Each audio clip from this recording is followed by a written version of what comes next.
இந்த வீடியோவில் வந்துட்டு நம்ம இன்ட்ரடக்ஷன் டு ஏஐ இது வந்து பார்ட் ஒன்னாக நம்ம பார்க்க போகிறோம். இது ரொம்ப டெக்னிக்கலாக இருக்காது, பட் ஆனால் டெக்னிக்கல் பீப்புளுக்கு கனெக்டடாக இருக்கும் கொஞ்சம். நம்ம வந்து ஏஐ ஆர்டிஃபிஷியல் இன்டெலிஜென்ஸ் நம்ம வந்து ரொம்ப அதிகமாக இப்போ ரீசெண்ட் டைமில் கேட்குற ஒரு விஷயமா இருக்குது. அது வந்து ஒர்க் பிளேஸில் அதிகமாக இருக்கும், பட் நம்மளை சுற்றி உள்ள இடத்துலையுமே நம்ம ஏஐ யூஸ் பண்ணுறோம். பட் நமக்கு அது வந்து ஃபீல் ஆகாது.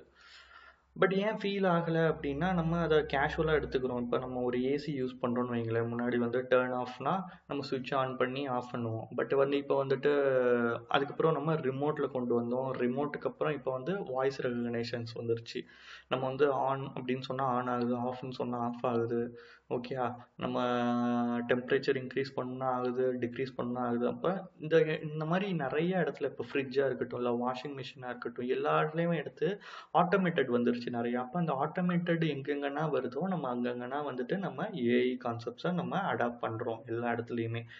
இது எப்படி அடாப்ட் பண்ணுறோம் அப்படின்னா, ஒரு ஒரு மாடியூலாக நம்ம கன்சிடர் பண்ணலாம். அந்த மாடியூல் வந்து என்னன்னா ட்ரைன்டாக இருக்கும், எல்லாம் ட்ரைனிங்கில் இருக்கும். ஓகே, நம்ம வந்து ட்ரைண்டுன்னு சொல்கிறதோட ரெண்டுமே சேர்த்து சொல்லலாம். ட்ரைனிங் மாடியூல்னு சொல்லலாம், ட்ரைன்டு மாடியூல்னு சொல்லலாம். ஓகேங்களா, ஏன்னா நம்ம அப்டேட்ஸில் இருந்துக்கிட்டே தான் இருக்க போகிறோம். அந்த ஏஐ வந்து நம்ம ட்ரைன் பண்ணிக்கிட்டே தான் இருக்க போகிறோம். ஈவன் எவ்வளோ ஸ்மார்ட் ஆகணுமோ அவ்வளோ ஸ்மார்ட் ஆகிறதுக்கு நம்ம ட்ரைன் பண்ணிக்கிட்டே தான் இருக்க போகிறோம். ஓகே, அது ரிலேட்டடாக தான் நம்ம பார்க்க போகிறோம். நம்ம வந்து பேசிக் எக்ஸாம்பிள்ஸோட தான் நீங்கள் வந்து லைஃப் உங்களோட டெய்லி இதில் நீங்கள் யூஸ் பண்ணுறது தான் ஒரு எக்ஸாம்பிளை வச்சு நான் சொல்ல போகிறேன். ஓகே, இதில் வந்து real time example of AI என்னென்ன ஏஐயில் நம்ம பேசிக்காக பார்க்கலாம். இந்த chat GPT, Alexa, Google assistance எல்லாமே வந்துட்டு பார்த்தீங்கன்னா நம்ம என்ன விஷயம் கேட்குறோமோ அந்த விஷயத்த நமக்கு கொண்டு வருது. கரெக்டாக. இப்போ அலெக்ஸாவில் எடுத்துக்கிட்டோன்னா நம்ம வந்துட்டு அந்த இதில் வந்து என்ன நெக்ஸ்ட் ப்ளே பண்ணணும் அப்படிங்கிறது, சாங்ஸ் என்ன ப்ளே பண்ணணுமோ அதை நமக்கு ரெகனைஸ் பண்ணி எடுத்துகிட்டு வருது. இல்லை கூகுள் அசிஸ்டன்ஸாக இருக்கட்டும், நம்ம என்ன கேட்குறோமோ அதை ப்ரௌஸ் பண்ணி கொண்டு வருது. சாட் ஜிபிடியாக இருக்கட்டும், நம்ம என்ன கேட்குறோமோ என்ன டைப் பண்ணுறோமோ நம்ம வந்துட்டு நமக்கு தேவையான இன்ஃபர்மேஷனை கொண்டு வருது. எங்கேருந்து கொண்டு வருது? ஒரு டேட்டாஸ், கலெக்டிவ் டேட்டாஸ். நமக்கு ஆல்ரெடி நம்ம யூஸ் பண்ண டேட்டாஸ் எல்லாத்தையும் வச்சு தான் வந்துட்டு நமக்கு ஒரு ஃபார்மேட்டாக நம்ம கேட்குறதுக்கு நமக்கு சிம்பிளிஃபையாக கொண்டு வருது. கரெக்டாக. அப்போ இந்த ஏஐயை பொறுத்த வரைக்கும் நம்ம என்ன இதில் சொல்லலாம் அப்படின்னா, ஒரு ஸ்மார்ட்டராக இருக்குது. ஓகே, எவ்வளோ தூரம் வந்துட்டு அந்த ப்ராடக்ட் வந்து நீங்கள் ஸ்மார்ட்டர் பண்ணுறீங்களோ அந்த அளவுக்கு வந்துட்டு நீங்கள் வந்து ஏஐ யூஸ் பண்ணுறீங்கன்னு அர்த்தம். ஓகே, அதுக்கான எக்ஸாம்பிள்ஸ் தான் நம்ம இதை சொல்கிறோம். ஓகே, இவ்வளோ தான் ஏஐயா அப்படின்னு கேட்டால் கிடையாது. இன்னும் இதை தாண்டி இப்போ நம்ம வந்து இதை ஒரு ஒரு ப்ராடக்ட் இதனா சாட்ஜிபிடிங்கிற ஒரு ப்ராடக்ட். இது ஓப்பன் ஏஐலேருந்து அவங்க ஆர்கனைசேஷன்லேருந்து வர ஒரு ப்ராடக்ட். அலெக்ஸாங்கிறது ஒரு ப்ராடக்ட். கூகுள் அசிஸ்டன்ஸுங்கிறது ஒரு ப்ராடக்ட். கூகுள் அசிஸ்டன்ட் முன்னாடி என்ன வந்துச்சு? குரோம் இருந்துச்சு. அந்த குரோமில் என்ன பண்ணுவோம்? நம்ம டைப் பண்ணுவோம். டைப் பண்ணி சர்ச் பண்ணி நமக்கு தேவையான இன்ஃபர்மேஷனை கெட் பண்ணிப்போம். கரெக்டாக. அதுக்கப்புறம் அசிஸ்டன்ஸுங்கிற போது நம்ம வந்துட்டு நம்ம கேட்குறோம். நம்ம எதுவும் டைப் பண்ணணும்னு இல்லை. நம்ம சும்மா ஒன்று கேட்கும் போது அதுவே வந்துட்டு எங்கேருந்து ஏதோ எடுத்துகிட்டு வந்துடுது. நம்ம போய் ஒன்று ஒன்றா தேடணும்னு அவசியம் இல்லாமல் அதுவே தேடி வந்து கொண்டு வருது. ஓகே, அப்போ அதுக்கு எல்லாத்துக்குமே அந்த டேட்டா தேவைப்படுது. டேட்டாவை நம்ம எப்படி ஆக்சஸ் பண்ணுறோம், எப்படி வந்து நம்ம கொண்டு வரணுங்கிறத அந்த அந்த ஏஐ மாடியூலை நம்ம ட்ரைன் பண்ணி கொண்டு வரோம். எவ்வளோ தூரம் நம்ம ஸ்மார்ட் ஆக்க முடியுமோ ஸ்மார்ட் பண்ணுறோம். ஓகேங்களா, அது எல்லாமே தான் ஏஐ கான்செப்ட்குள்ளே வருது. சரியா, இந்த ஏஐனா அவ்வளோதானான்னு கேட்டால் இதில் வந்து சப்செட்ஸ் இருக்குது. ஓகே, என்ன மாதிரி விதத்தில் வந்து இந்த ஏஐயை நம்ம யூஸ் பண்ணலாங்கிறதுக்கு தான் இந்த சப்செட்ஸ்ன்னு சொல்கிறோம். என்ன சப்செட்ஸ் இருக்குன்னா, ஃபஸ்ட்டு வந்து ML, machine learning. Okay, machine லேர்னிங்கிறது ஏஐயில் வர ஒரு சப்செட். ஓகே, அதில் என்னென்ன எக்ஸாம்பிள்ஸ் இருக்குது, எப்படி யூஸ் பண்ணுறோங்கிறத நான் சொல்கிறேன். அதே மாதிரி டீப் லேர்னிங்கும் ஏஐ கீழே வரல, இது வந்து எம்எலுக்கு கீழே வருது. ஓகே, ஏஐலேருந்து வர்றது எம்எல், மிஷின் லேர்னிங். மிஷின் லேர்னிங்லேருந்து வர்றது தான் டீப் லேர்னிங்.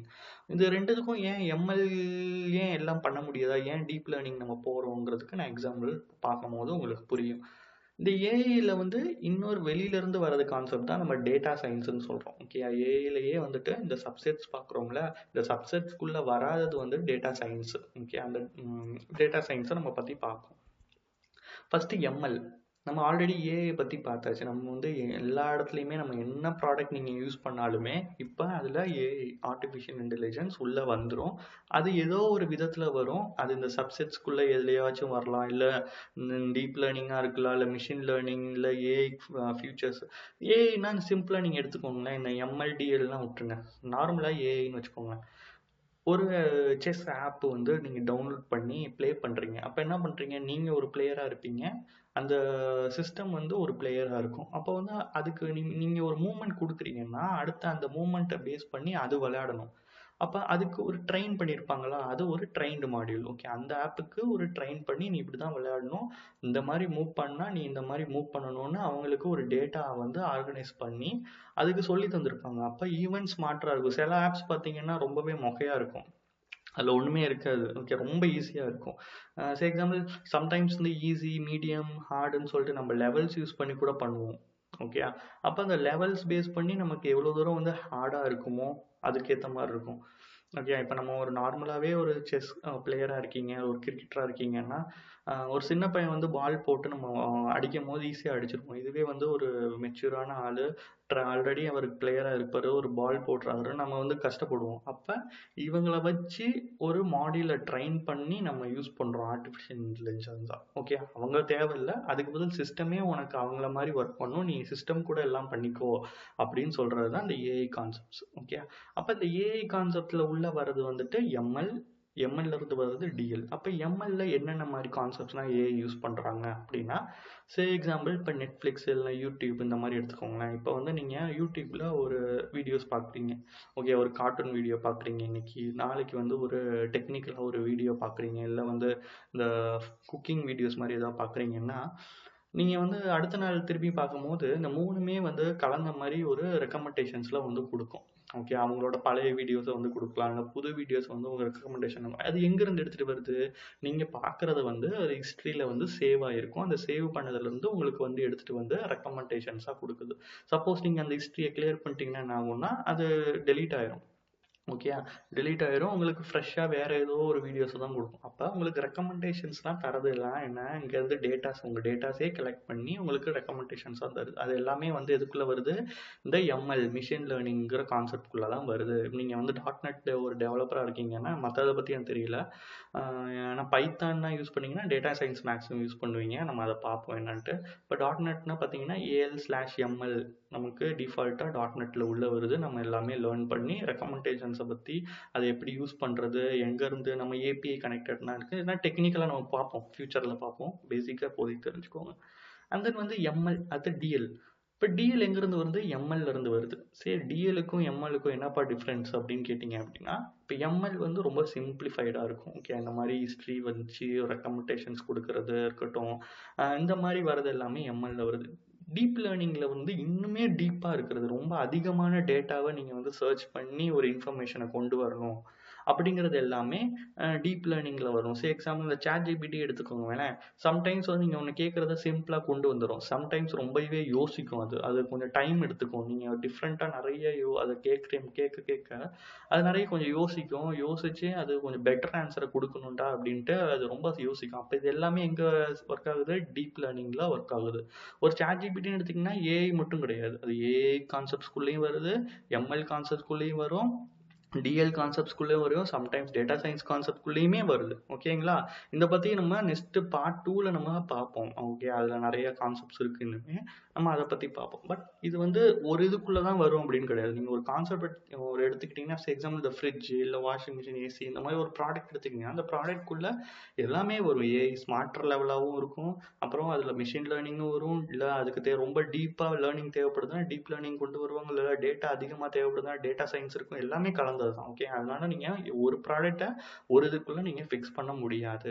சரி டீப் லேர்னிங்குள்ள திருப்பி வருவோம். இப்ப டீப் லேர்னிங்னா இப்ப டெஸ்லா இருக்கு. டெஸ்லா வந்து ஒரு காருக்கு ஃபேமஸ் ஆனது. அது எதுக்கு ரொம்ப காருக்கு ஃபேமஸ் ஆனதுன்னா, செல்ஃப் டிரைவிங் காருக்கு தான் ஃபேமஸ் ஆனது. நம்ம இந்தியால வந்து அது என்னதான் இன்ட்ரோடியூஸ் பண்ணாலுமே, செல்ஃப் டிரைவிங் ஓட அந்த ஃபியூச்சர்ஸ்லாம் இப்ப கிடையாது. ஆனா யுஎஸ்ல பார்த்தீங்கன்னா இருக்கும். அதுக்கு நெறைய டேட்டாஸ் உங்களுக்கு தேவைப்படும். மேப்பிங் ரோட் மேப்பிங் தேவைப்படுது. எங்கெங்க சிக்னல்ஸ் இருக்குன்னு தேவைப்படுது. பக்கத்துல என்னென்ன கார்ஸ் வருது டிரைவ் பண்ணும்போது, நம்ம ஒரே ரொட்டீன்ல போறோமான்னு நெறைய டேட்டாஸ நமக்கு அனலைஸ் பண்ணி குடுக்கும்போது, அப்ப இதுக்கு டீப் லேர்னிங் வந்து தேவைப்படுது. ஓகே. இது மட்டுமானா ஃபேஸ் அன்லாக்கா இருக்கட்டும், உங்க ஃபோன்ல ஃபேஸ் அன்லாக்கா இருக்கட்டும், இது எல்லாமே டீப் லேர்னிங்க்குள்ள வருது. கூகுள் ஃபோட்டோஸ் எடுத்துக்கோங்களேன். கூகுள் ஃபோட்டோஸ் கிளிக் பண்ணி பார்த்தீங்கன்னா, ஐகானா இருக்கும். ஒரு ஒரு இமேஜ் பேஸ் பண்ணி இருக்கும். அப்ப அந்த வந்து இமேஜ கிளிக் பண்ணும்போது, அந்த இமேஜுக்குள்ள யார் யாருன்னா அந்த நீங்க நீங்க இப்போ உங்க இமேஜ் இருக்குன்னா, அத கிளிக் பண்ணும்போது நெறைய ஃபோட்டோஸ் வரும். நீங்க எங்கெங்கலாம் இருக்கீங்களோ, அது எல்லாமே கொண்டு வரும். அப்ப உங்களுக்கு ஃப்ரண்ட்ல வந்து எடுத்துட்டு வருது. எத பேஸ் பண்ணி நீங்க ஒரு ஃபோட்டோ வச்சிருக்கீங்க. அந்த ஃபோட்டோல உள்ளதுனா ரீட் பண்ணிருது. யார் யாரெல்லாம் இருக்காங்களோ எல்லாத்தையும் ரீட் பண்ணி உங்களுக்கு ஃப்ரண்ட்ல வந்துருது. நீங்க அத கிளிக் பண்ணி அவங்க ஃபோட்டோஸ பார்த்துக்கலாம். அப்படிங்கிற இந்த இன்ஃபர்மேஷன் தான் எதுக்குள்ள வருதுன்னா, இந்த டீப் லேர்னிங்குள்ள வருது. ஓகே. ஏன்னா ஃபோட்டோஸ ரீட் பண்ணணும். எக்ஸாம்பிள் Instagramமா இருக்கட்டும், Facebookஆ இருக்கட்டும் எல்லாமே உங்களுக்கு ஃபோட்டோஸ ரீட் பண்ணி அத கொண்டு வருது. மேட்ச் பண்ணி கொண்டு வரும். சம்டைம்ஸ் பார்த்தீங்கன்னா, நீங்க Facebook யூஸ் பண்ணுவீங்க. Instagram யூஸ் பண்ணுவீங்க. Instagramல ஒண்ணு போட்டத Facebookக்கும் உங்க ரீட் பண்ணி கொண்டு போகும். இது எல்லாமே வந்துட்டு இந்த டீப் லேர்னிங்குள்ள கொண்டு வருது. அடுத்து இந்த டேட்டா சயின்ஸ். டேட்டா சயின்ஸ்ங்கிறது நம்ம அது ஏஐ மாரி தான். பட் ஆனா இது வந்து ஒரு டேட்டா கலெக்ஷன்ஸா இருக்கும். இத எப்படி சொல்லலாம் அப்படின்னா, இப்போ Flipkart இருக்கட்டும், Amazon இருக்கட்டும், அவங்களோட டேட்டாஸ்லாம் எடுத்துக்கோங்களேன். அவங்க வந்து இப்போ இந்த தீபாவளி முடிஞ்சிருக்கு. இந்த தீபாவளியில வந்துட்டு அதிகமா எது செல் ஆயிருக்கு, எந்த ப்ராடக்ட் செல் ஆயிருக்குன்னு பார்க்கணும்னு நினைக்கிறாங்கன்னா, அத அவங்களோட டேஷ்போர்ட்ல வந்து ஃப்ரண்ட்ல கொண்டு வரணும். எவ்வளோ பெர்சன்டேஜ் செல் ஆயிருக்கு, எவ்வளோ வந்து போன வருஷத்துக்கும் இந்த வருஷத்துக்கும் வந்து எவ்வளோ வந்துட்டு இன்கம் வந்து ட்ராப் ஆயிருக்கு, இல்ல கெயின் ஆயிருக்கா, எவ்வளோ வந்து யூசர்ஸ் வந்திருக்காங்க, இன்க்ரீஸ் ஆயிருக்காங்க. இந்த மாதிரி நிறைய டேட்டாஸ் வந்து உங்களுக்கு ரிப்போர்ட்டிங் சிஸ்டம் மாதிரி கொண்டு வரணும் அப்படிங்கிற கான்செப்ட்குள்ள இந்த டேட்டா சயின்ஸ் வந்து உள்ள கொண்டு வராங்க. இதுக்கு வந்து நம்ம பைத்தான் யூஸ் பண்ணுவோம், இல்லை பவர் பிஐ இந்த மாதிரி வந்து டெக்னிக்கல் டூல்ஸ் நம்ம யூஸ் பண்ணி நம்ம கொண்டு வருவோம். இது டேட்டா சயின்ஸ்குள்ள வருது. ஓகே. இவ்வளோதான் இருக்கு. இந்த ஏஐக்குள்ள இவ்வளோதான் இருக்கு. இவ்வளோதானா இன்னும் நிறைய ஏஐல பத்தி நம்ம நிறைய படிக்கிறதுக்கு இருக்கு. நம்ம அதுக்கு முன்னாடி கிளவுட பத்தி தெரிஞ்சுக்கணும். நம்ம அசூர் ஆல்ரெடி ஸ்டார்ட் பண்ணியிருக்கோம். கண்டிப்பா நான் சீக்கிரமா இந்த AZ900ங்கிற சர்டிஃபிகேஷனை குயிக்கா முடிச்சுட்டு நம்ம அடுத்தது போவோம். ஏன்னா அது பேசிக் தான் ரொம்பவே. ஆனா பேசிக்ல நீங்க ஏஐயா இருக்கட்டுமே, ஏஐலயுமே நீங்க வந்து பேசிக்கா ஸ்ட்ராங்கா இருக்கணும். எடுத்தோன்னு கவுத்தோம்னு சொல்லிட்டு நம்ம டக்குன்னு ஒரு டூல் எடுத்தோமா, டாட்நெட்டா அந்த மாதிரி பைத்தானா போய் நான் பைத்தான் கத்துக்க போறேன், நான் வந்து பவர் பிஐ லேர்ன் பண்ணிக்க போறேன்னு இல்லாம, ஏஐ எதுக்கு யூஸ் பண்றோம், ஏஐக்குள்ள நம்ம என்னென்ன இருக்கு, நம்ம ஃபியூச்சர்ல இது மிஷின் லேர்னிங்குள்ள நம்ம போறோமா, இல்லை மிஷின் லேர்னிங் சம்மந்தப்பட்ட கம்பெனில தான் நம்ம உள்ள கொண்டு போறோமா. ஓகே. அந்த மாதிரி நீங்க வந்து ஒவ்வொன்றும் சூஸ் பண்ணி மூவ் பண்ணணும் ஒன்று ஒன்றா. மொத்தத்தையும் எல்லாத்தையும் படிச்சுட்டும் போகக்கூடாது. அதே மாதிரி படிக்காம ஒண்ணுமே தெரியாமையும் போகக்கூடாது. ஸ்டெப் பை ஸ்டெப் நீங்க போனீங்கன்னா ஈஸியா இருக்கும். ஓகேங்களா?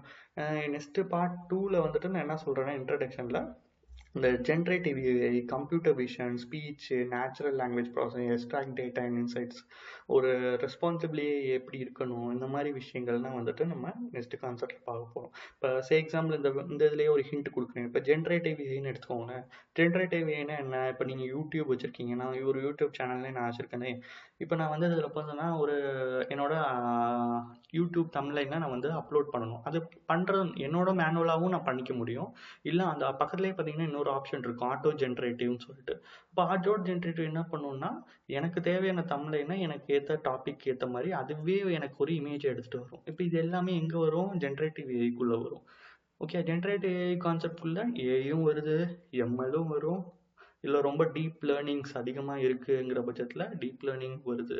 ஓகே. டேட்டா சயின்ஸுமே வரும். ஏன்னா டேட்டா சயின்ஸுங்கிறது எதுக்குள்ள வருது? நான் கொடுக்குற இன்புட்டை வச்சு அது கொண்டு வருது. அப்போ நான் என்னென்ன கொடுக்குறேனோ அது அந்த டேட்டா தேவை அதுக்கு. அப்போ இது எல்லாமே வந்து இந்த ஜென்ரேட்டிவ் ஏஐக்குள்ளே வருது. அப்போ இது வந்து இப்போ கம்ப்யூட்டர் விஷனாக இருக்கட்டும், ஸ்பீச்சாக இருக்கட்டும், இது எல்லாமே வந்து நம்ம ஒவ்வொரு கான்செப்ட்குள்ளே நம்ம பார்ப்போம் நெக்ஸ்ட் வீடியோவில். தேங்க்யூ.